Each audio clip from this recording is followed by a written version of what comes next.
Haast's eagle, the last thing countless animals ever saw, and possibly occasionally humans too. Not mythology, bone evidence. This bird was real, it was recent, and it was hunting in New Zealand just 600 years ago. It weighed only 15 kilograms. That still sounds manageable until you learn it struck at 80 kilometers per hour, driving talons with the grip force of a modern tiger straight through bone. Those talons were 9 centimeters long, longer than a lion's claws, on a bird. The Maori called it te hokioi, a demon from the sky. They carved it into warnings. Forensic analysis of giant moa bones shows puncture wounds matching Haast's talons exactly. And moa weighed 200 kilograms, 10 times the eagle's size. It didn't care. It struck skull and pelvis simultaneously. One hit, full immobilization, then dragged prey 3 times its weight into the trees. Here's the brutal irony.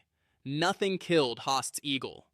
Humans arrived, ate the moa to extinction, and the greatest aerial predator ever built starved. The most terrifying bird that ever lived ended not by a rival, but by a missing menu item. Evolution giveth, humans taketh away. But while that eagle ruled the sky, something far older ruled the water. Something that turned entire river systems into its personal territory. Sarcosuchus, a crocodile that looked at modern crocodiles and called them a rough draft. 9 to 9.5 meters long, roughly 8 tons, lived 112 million years ago, sharing its world with early Cretaceous dinosaurs that were already terrifying enough on their own. Its skull alone stretched 1.8 meters, just the head. Scientists identified a giant bulb on its snout called a bulla, likely used for sensing vibrations moving through water. It didn't need to see you coming. It felt you. The bite force has been estimated at over 80,000 newtons. It consumed large prey, potentially including dinosaurs that wandered too close to the water line. Fossil evidence suggests it fed on substantial vertebrates, though the full extent of its diet remains debated.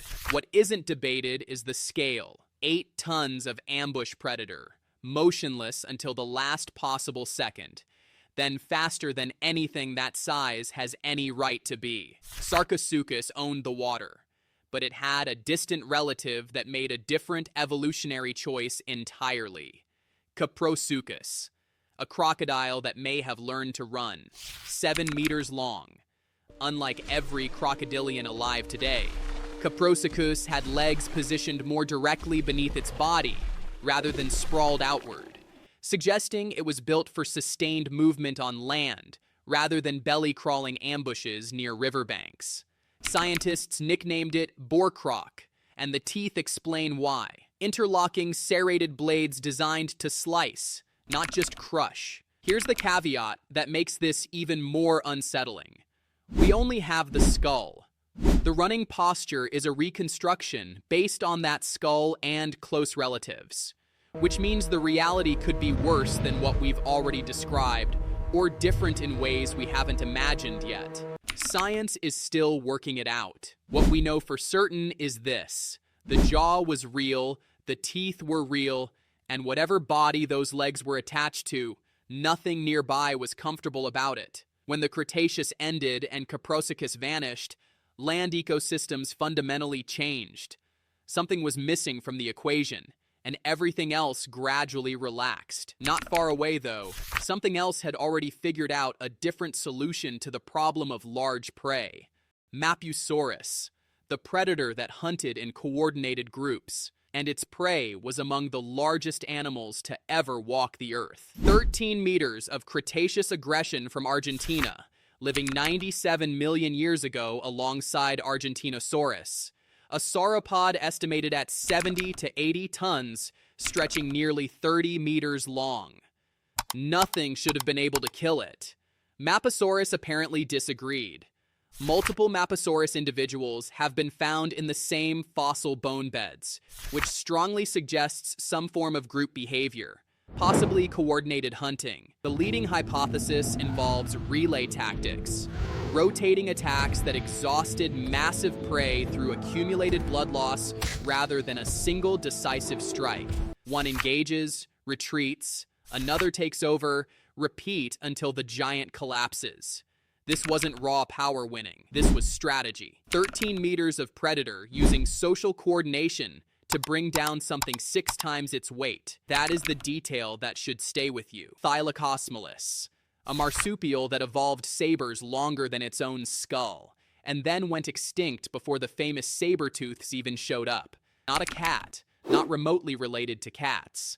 This South American predator evolved those iconic blades completely independently, a case of convergent evolution producing the same nightmare solution twice across unrelated lineages. It went further than any feline ever would. Its canines never stopped growing throughout its life. So Thylacosmilus developed bony flanges on its lower jaw just to store the overflow. Its mouth was a weapon that needed its own sheath. The sabers were likely too fragile for direct bone contact, which means this animal hunted with surgical precision, targeting throats and soft tissue, finding the gaps in prey rather than overpowering them. Blades used like scalpels, not hammers.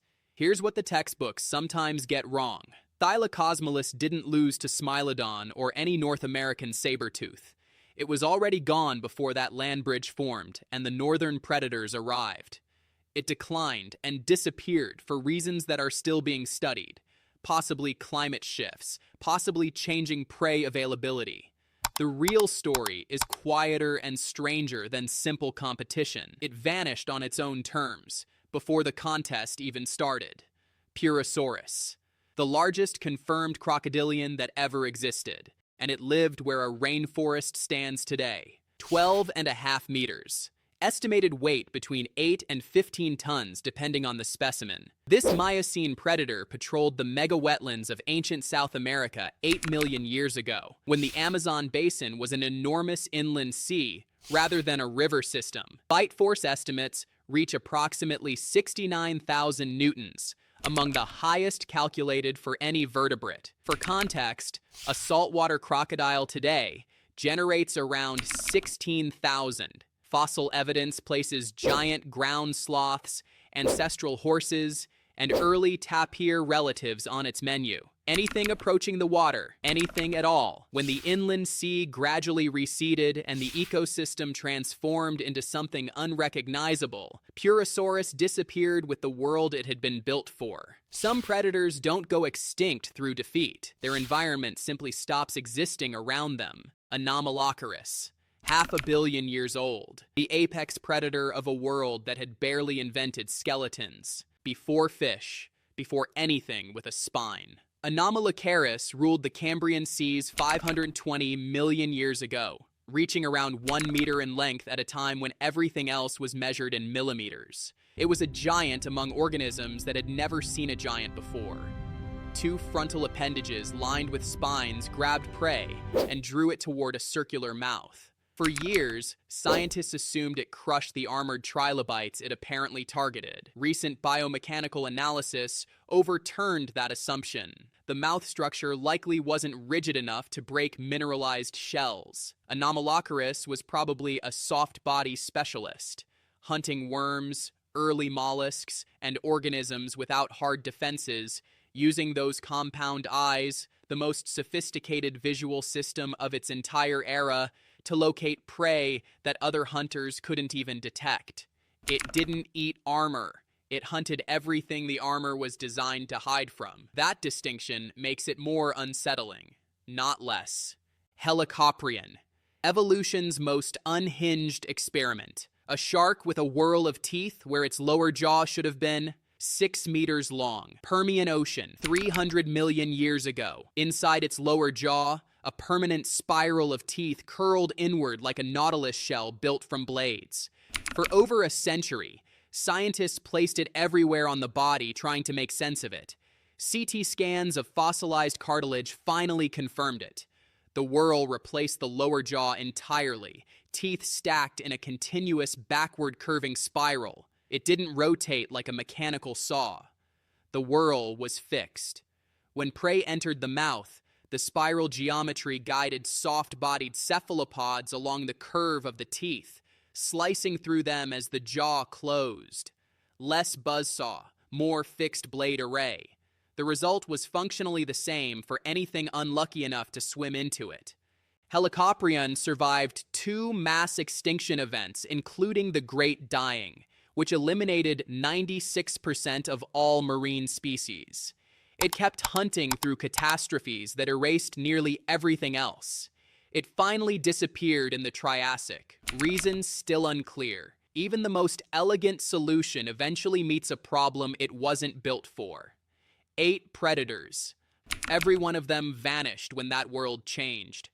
Evolution doesn't build forever. It builds for now. Hit subscribe, drop a like, ring the bell, and tell me in the comments, which of these would you least want to encounter in the dark?